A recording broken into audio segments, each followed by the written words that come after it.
તો પાકિસ્તાનના લાહોરથી મહત્વના સમાચાર પ્રાપ્ત થઈ રહ્યા છે। લાહોરમાં જોરદાર ધડાકાનો અવાજ સંભળાયો।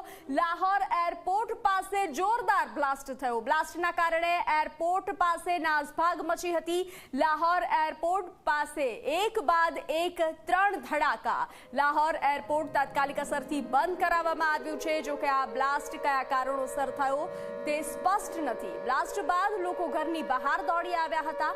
એરપોર્ટ પાસે દોડી રહી છે પાકિસ્તાની એમ્બ્યુલન્સ। તો મહત્વના સમાચાર લાહોરથી પ્રાપ્ત થઈ રહ્યા છે। પાકિસ્તાનના લાહોરથી આ મહત્વના સમાચાર આવ્યા છે। લાહોરમાં જોરદાર ધડાકાનો અવાજ સંભળાયો હતો। અફરાતફરીનો માહોલ સર્જાયો હતો।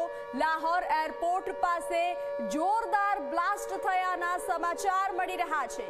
બ્લાસ્ટના કારણે એરપોર્ટ પાસે નાસભાગ મચી હતી। ભયનો માહોલ સર્જાયો હતો।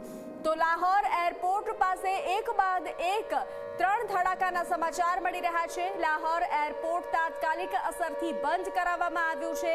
જો કે આ બ્લાસ્ટ કયા કારણોસર થયો તે હજુ સ્પષ્ટ નથી થયું। તેની કોઈ માહિતી સામે નથી આવી। બ્લાસ્ટ બાદ લોકો ઘરની બહાર દોડી આવ્યા હતા।